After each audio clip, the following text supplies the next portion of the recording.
terasa lama karena sebetulnya saya sedang meninggalkan sebuah majelis pertemuan para ulama-ulama nasional, ya, karena tadi komitmennya tausiah maghrib. Maka ketika saya berlanjut, saya berharap ada dua hal yang akan kita lakukan. Yang pertama, saya beri kesempatan penanyanya laki-laki satu, perempuan satu kalau ada, kalau enggak laki-laki lagi gitu. Yang pertama. Yang kedua, saya ingin menganjurkan kepada semua yang melihat di dunia nyata atau di dunia maya, ketika edukasi politik dan edukasi bisnis bisa dilakukan, maka kita umat Islam di negeri ini akan menjadi the community of solution. Kita akan jadi komunitas solusi.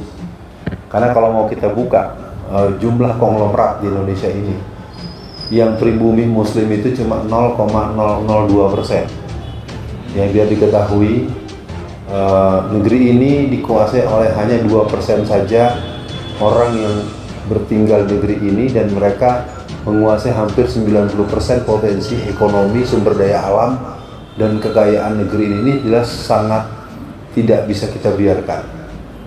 Ya, ini mungkin penting, termasuk juga kita perlu mendidik generasi kita punya visi bispol. Mungkin ke depan kalau nanti ada komitmen kita ketemu lagi, kita buat tema-tema ini di tempat-tempat yang mungkin bervariasi, supaya kita terbiasa berpikir bahwa kita memang punya pola hidup. Quran mengajarkan wabtaghi fima ataqallahu darul akhirah. Quran menyuruh kita untuk berorientasi akhirat. Tapi Quran juga mengingatkan wa ma nasibaka minad dunya fa ahsin kama ahsanallah. Jangan kau tinggalkan duniamu. Maka orang-orang tua suka bilang, barang siapa orang menanam padi, rumput dan belut ada di sana. Kalau orang menanam rumput, jangan berharap ada padi di sana. Siapa yang mencari dunia, belum tentu dia dapat akhirat. Tapi siapa yang mencari akhirat, pasti dia akan dapat dunia.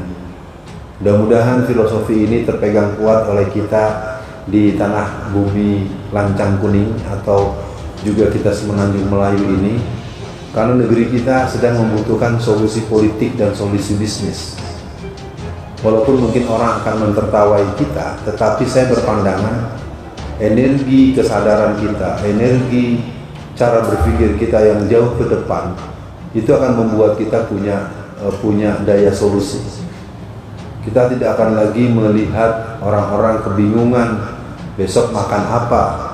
Sementara kalau orang-orang yang berkekayaannya maksimal bukan bertanya besok makan apa, mereka akan bertanya besok makan siapa. Itu mudah-mudahan bukan kita, tapi itu yang terjadi hari ini. Umat Islam mayoritas tapi tertindas. Umat Islam disalahkan dan dikalahkan terus-menerus. Karena apa? Karena kita miskin dan kita tidak berkuasa. Jadi kekuasaan harus direbut, kekayaan harus dicari, tapi Allah harus nomor satu. Allah nomor satu, Rasul nomor dua, selebihnya itu berikutnya. Mudah-mudahan sedikit stimulan awal membuat kita cukup waktu. Saya beri kesempatan satu bapak, satu ibu. Ada? Satu bapak ini, ibu. Kesempatan diambil, kalau tidak saya beralih ke bapak-bapak. Ada ibu-ibu? Mau angkat bicara? Oke, kesempatan sudah diberikan. Ibu tidak ada yang ngacung tangan. Bapak lagi? Ada dua, berarti bapak sebelah sini dan bapak sebelah sini. Nanti saya ulang, disebut saja karena saya tidak melihat alat pengeras suara yang lain. Silakan. Oh, ada mic-nya, boleh diambil kan? Oh, itu dia. Ya. Ibu udah diberi kesempatan ibu, jangan nanti ibu bilang, oh mau ibu. Ya nanti dulu, ibu papa ini jadi ada tiga ya. Silakan Pak. Assalamualaikum warahmatullahi wabarakatuh. Waalaikumsalam. Terima kasih atas kesempatan yang diberikan kepada saya. Ada pertanyaan saya. Saya terima kasih, sangat menarik sekali apa yang Bapak katakan terkait masalah politik dalam hal ini menjadi pemimpin di negeri kita. Dalam konteks berpolitik, bahwasanya saya pernah mendengar bahwa ada seorang ulama yang telah berdakwah di dunia. Ketika dia berdakwah di Eropa, dia mengatakan bahwasanya saya tidak melihat Muslim di sini, tapi saya melihat Islam. Dan ironisnya ketika dia berdakwah di negeri kita di Indonesia, dia juga mengatakan bahwasanya di sini saya tidak melihat, saya melihat banyak sekali Muslim, tapi saya tidak melihat Islam. Di sisi lain, bahwasanya pemimpin itu adalah cerminan dari masyarakatnya.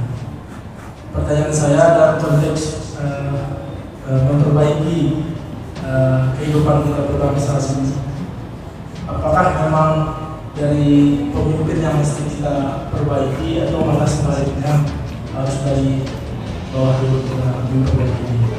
Dan dari itu sebagai diskusi dari saya, terima kasih. Assalamualaikum warahmatullahi wabarakatuh. Tolong dibantu kasih ke bapaknya, diantarkan aja, diantar. Nanti ibu yang di belakang ada satu, berarti ada 3.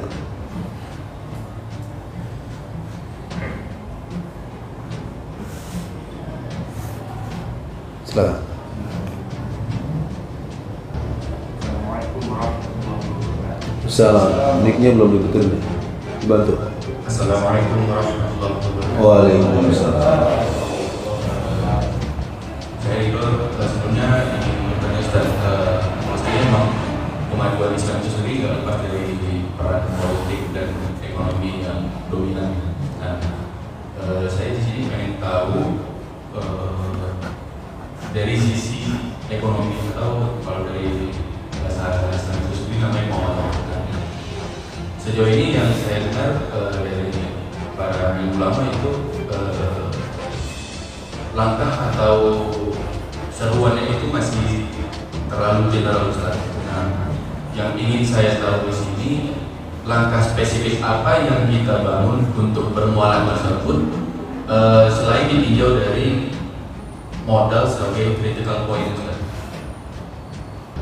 Dan juga nggak bisa dipungkiri bahwasanya namanya ummah itu pasti berjamaah, namun fundamental yang dibangun dari setiap insan atau muslimin itu wajib kita bangun terlebih dahulu.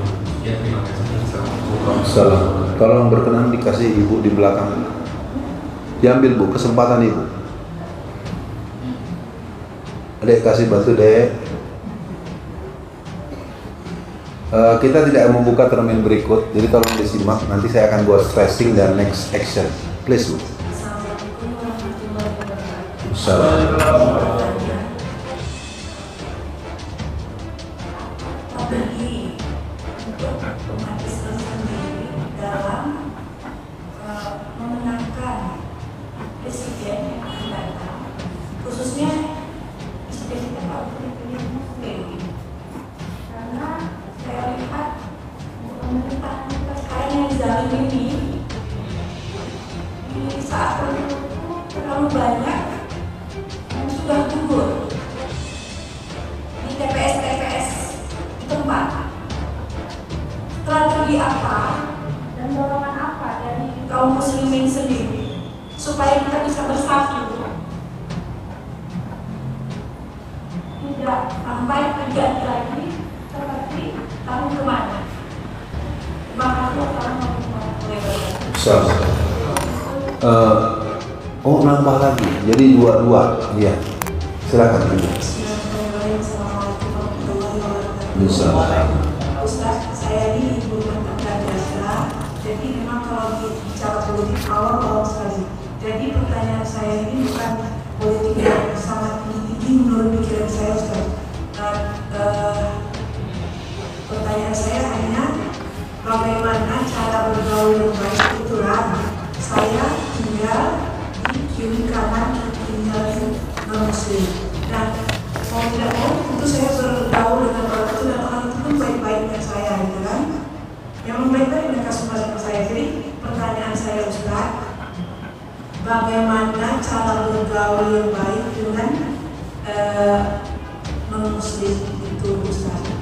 Sementara yang muslim agak jauh dengan saya, tentu Ustaz, saya. Baik. Saya di kaki kira-kira 7 kilo lah dari sini. Baik Bu, saya paham. Salam. Bapak Ibu sekalian, subhanallah, saya memang orang yang sangat kalau saya datang ke Jazirah Sumatera, kampung saya di tepi Danau Meninjau. Ya, sebenarnya saya lahir di Jakarta, tapi karena saya sejak SMA kelas 2 sudah jadi pendakwah, jadi sengenek-sengenek bisa bahasa lama-lama orang kira ambo fasih karena ambo anak laya di kampung. Sebenarnya enggak jo, layanya di Budi Kemuliaan. Masuk kentenya Petamburan Gang 1, Habib Rizik di Gang 3. Kenapa saya mau mulai dengan cerita ini? Bila ambo pulang kampung, pasti ada yang namanya, kalau di Sumatera ini, saya tidak tahu kalau di sini, kalau di Sumatera Barat itu namanya wirid ya. Kalau di Jakarta namanya pengajian. Kalau di sini namanya wirid ya. Nah, kalau wirid, kalau orang Jawa bilang wirid itu ya begini wirid. Kalau sedang berdoa itu namanya wirid. Nah, saya tidak mau berdebat di situ, saya mau bicara. Di situ ada pengajian di surau-surau.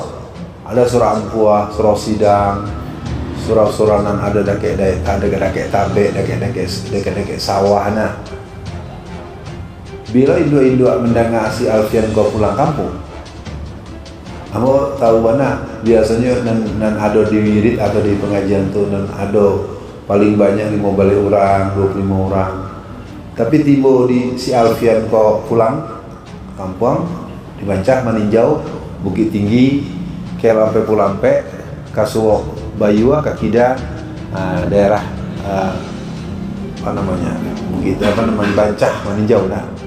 Kan pas di Kelonan pertama itu ada namanya Hotel Meninjau Indah. Nah, apa yang ambo ceritakan di siko, bahwasanya ibu-ibu itu, induk-induk itu ketika ambo berceramah mulai banyak atau mulai ada bergarah-garah ya, melucu, mengguyon, kalau bahasa Jawa itu gojekan gitu ya. Itu induk-induk mereka protes, Ustaz, ndak perlu doh babi itu bergarah-garah. Ceritakanlah apa yang terjadi di negeri kau. Nah, maksud saya, Bapak Ibu sekalian, dengan saya membuka cerita ini, saya berharap di lain waktu ada kita arrange ya, Bapak ya, kita rancang betul, ibu-ibu juga nanti kalau dengar saya datang, nggak usah rame-rame ya. Semestit ini aja kita bisa dialog, kalau perlu kita siapkan waktu yang cukup supaya saya belajar lagi gitu. Karena saya ingin mengatakan dengan penanya pertama, kita tidak perlu merasa ini dengan Eropa itu bukan Muslim tapi mereka Islam. Pertumbuhan Islam di Eropa itu yang paling kentara itu di Jerman dan Perancis. Kita harus akui, di Jerman misalnya pejabat-pejabat publik itu banyak yang Muslim, Pak. Apakah dia wali kota, apakah di direktur rumah sakit, itu banyak yang Muslim.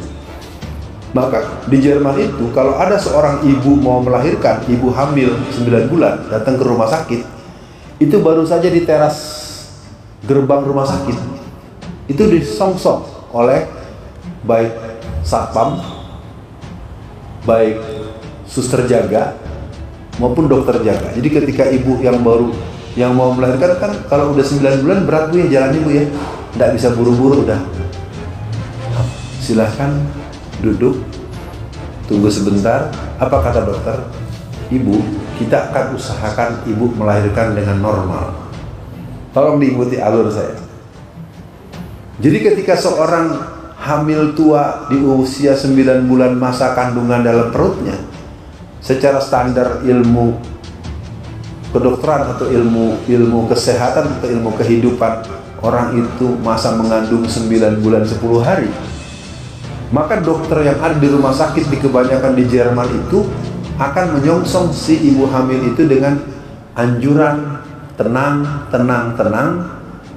Kalau bahasa muslimnya, insya Allah lahirnya normal. Bagaimana dengan di negeri kita? Kalau kita bawa ke rumah sakit, belum apa-apa sesar kan? Saya tidak akan menghujat, saya mau bertanya. Semua jamaah jawab pertanyaan saya. Tolong dijawab. Kucing itu bertelur atau beranak? Pernah dengar kucing disesat? Cukup jadi jawaban. Mudah-mudahan bisa dipahami. Kenapa saya jawab dari sini? Ketika tadi antum menyadari adalah hal itu, mari dimulai dari rumah kita. Itu dulu kita mulai. Saya juga tidak seideal yang antum duga, tapi kesadaran ini penting. Saya punya basic ilmu pendidikan. Basic saya yang paling spesifik adalah saya kesarjanaan saya ini yang pertama adalah filsafat pendidikan dan sosiologi pendidikan. Setelah saya renung-renung, wah ternyata ilmu yang pernah saya pelajari 40 tahun yang lalu ini cakep ini. Kalau duet dengan Rocky Gerung jadi. Artinya apa Bapak Ibu sekalian saya menjawab ini? Kita dengan cerita hari ini sebenarnya pertanyaan Bapak kita tadi yang pertama ini adalah bagaimana rekayasa sosial. Saya sejak tahun 1988 mendapat keluhan dari almarhumah ibu saya yang meninggal tanggal 22 April tahun 2019 jam 5 kurang 15 menit sore di saat saya masih dalam penjara. Apa yang ingin saya ceritakan? Ibu saya mengeluh tahun 1988, Alfian itu orang Kristen ingin mencalonkan jadi ketua RT. Itu keluhan ibu saya. Kata saya bilang, selama masih ada gua nggak akan pernah calon Kristen menang. Kan terdengarnya terlalu sara ya Pak, terlalu ini kan. Lalu apa yang saya lakukan dengan izin Allah, itu orang padahal tetangga sudah diajak beraun-raun, bawa auto mewah, Big Bird, Bluebird yang harganya satu kali sewa itu 6 juta. Kayak cukup. Yang kedua, kasus pemilihan ketua RW di sebuah komplek mewah. 15 RT, calon paling berbakat menang itu adalah seorang pendeta. Lalu salah satu warganya datang ke saya, Ustadz tolong datang ke kampung kami, ajarkan masyarakat agar jangan memilih calon Kristen untuk jadi ketua RW. Apa acaranya? Tablik akbar. Saya nggak mau.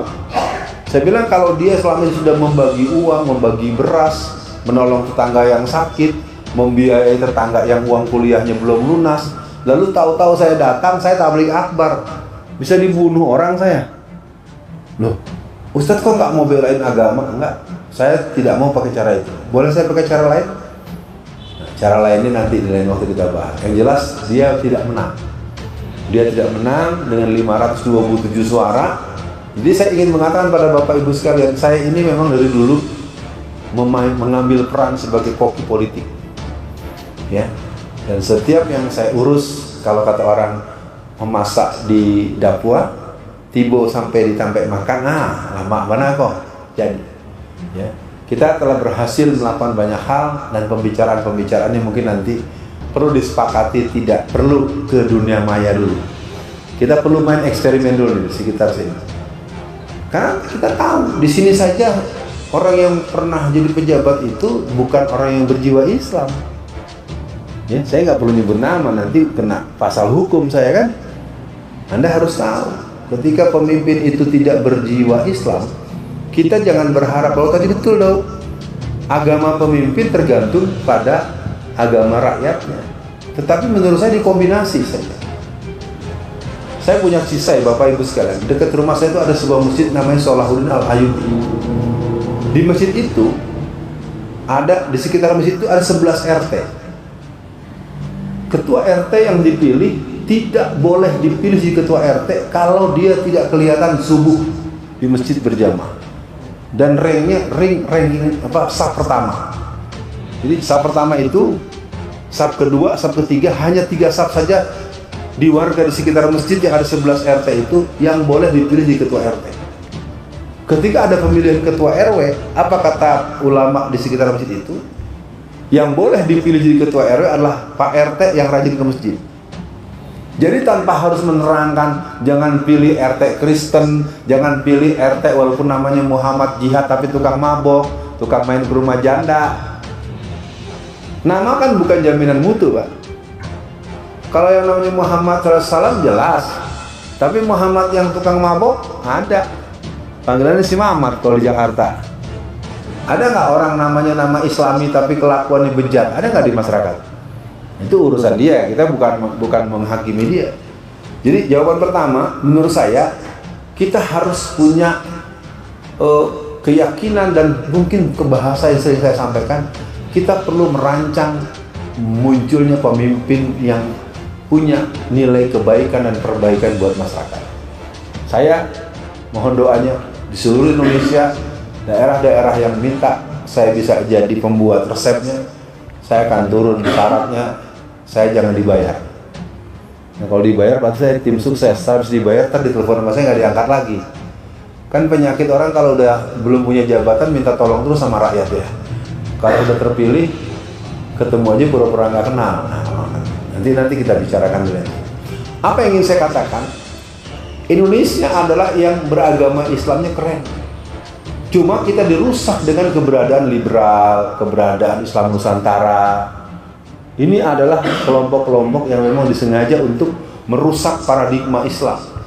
Mungkin lain waktu kita bahas. Kesimpulannya, Islam di Indonesia adalah Islam yang dinantikan daya gelegarnya di seluruh dunia. Makanya kita harus backup Partai Keadilan Sejahtera. Kita harus backup P3. P3 itu di P3 saya 35 tahun.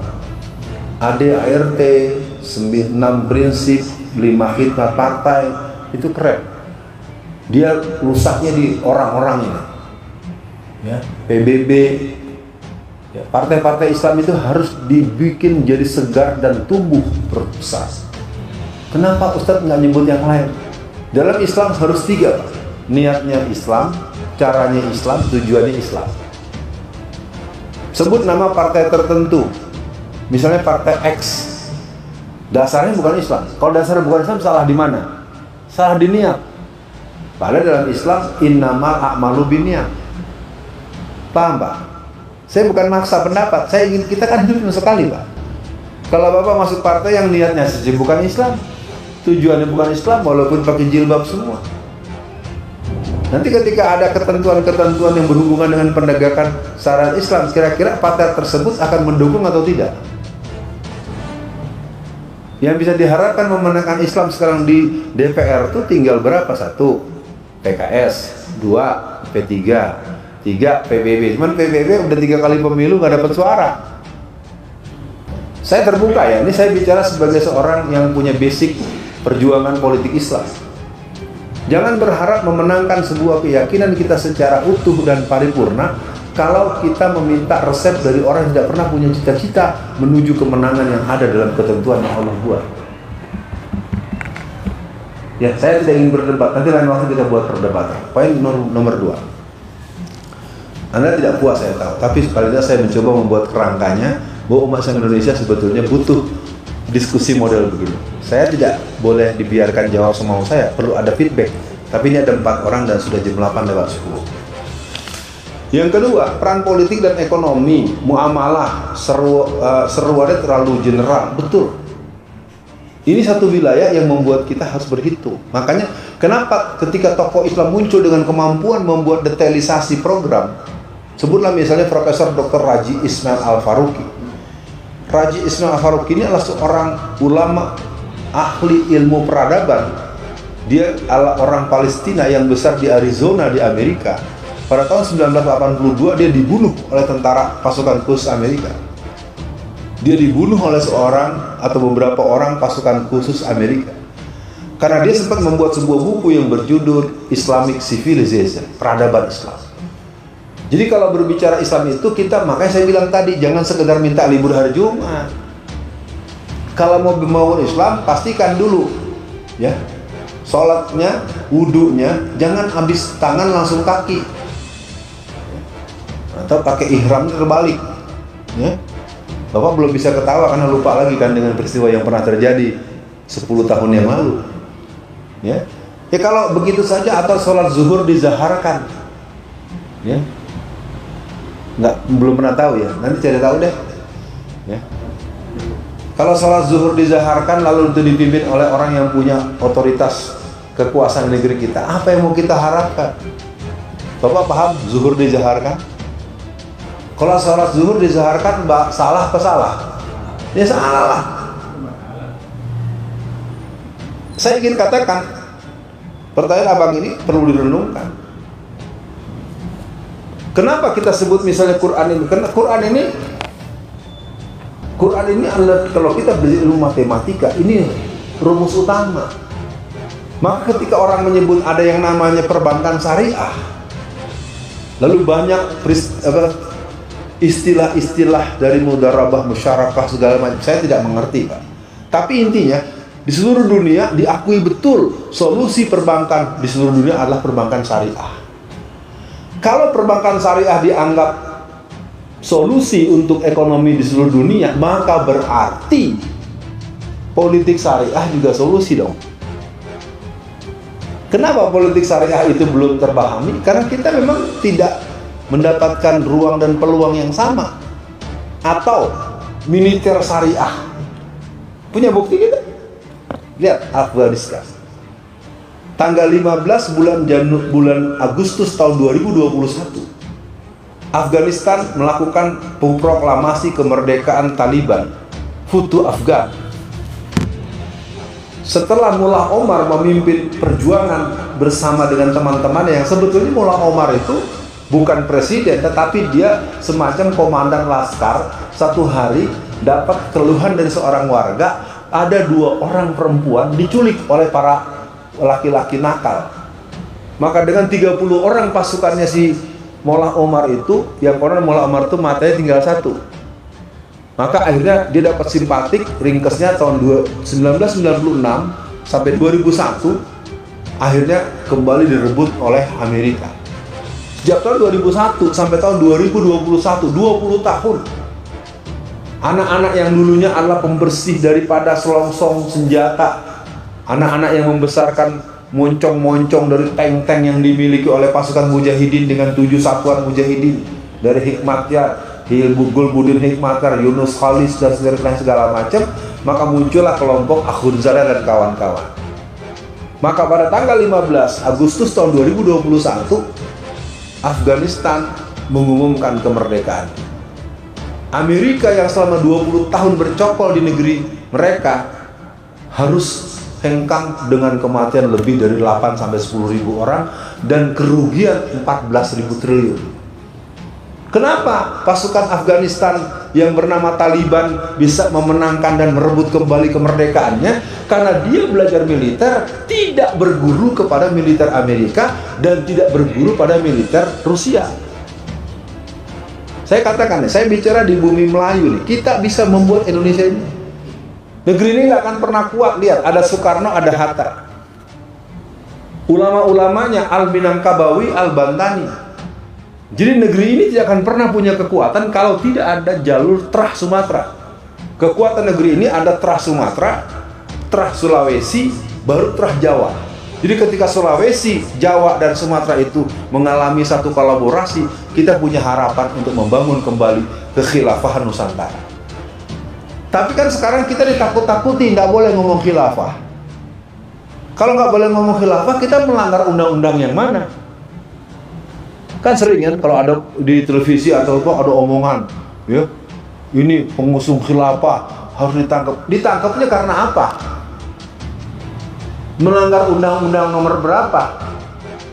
Melanggar TAP MPRS atau TAP MPR yang ditetapkan kapan? Ada juga PKI. Ya. Ini sekarang coba. Anak PKI masuk parlemen. Padahal dalam undang-undang yang ada dalam TAP MPRS nomor 25 tahun 66, Undang-Undang nomor 27 tahun 1999, ayat 107, pasal 107 ayat A sampai E dikatakan bahwa barang siapa orang yang dengan sengaja menyebarkan paham komunisme, maka dia akan dikurung penjara antara 15 sampai 20 tahun. Nah, kembali kepada pertanyaan antum tadi. Jadi kita sekarang membutuhkan, antum bidangnya apa? Teknik. Nah, antum belajar kembali, coba telusuri nanti antum browsing bagaimana dulu seorang Ibnu Sina, Ibnu Rus, ya, Ibnu Hazm, bagaimana dulu yang namanya Al-Khawarizmi bisa menemukan angka 0. Artinya gini mas, kejayaan Islam yang pernah ada itu tidak ditangkap apa yang bisa ditempuh, dan itulah yang membuat hari ini Amerika ketakutan karena salah satu menantu daripada Erdogan itu bisa membuat drone Bukan drone rekam ini Pak, drone pengebom tank. Amerika tuh ketakutan karena ada tank yang beratnya 44 ton itu bisa hancur dengan drone yang dibuat oleh menantunya Erdogan. Jadi anak-anak kecil ini Bu, ikut-ikut dengar-dengar, biarkan saja. Nanti dia akan masuk. Dia tidur-tidur begitu, biarin saja. Karena ilmu pendidikan, orang itu sering mendengar. Dengan mendengar dia akan menyerap. Nah, pertanyaan antum itu menjadi panjang jawaban, tapi intinya seruan yang terlalu general itu menandakan bahwa kita miskin literasi dan kita miskin riset.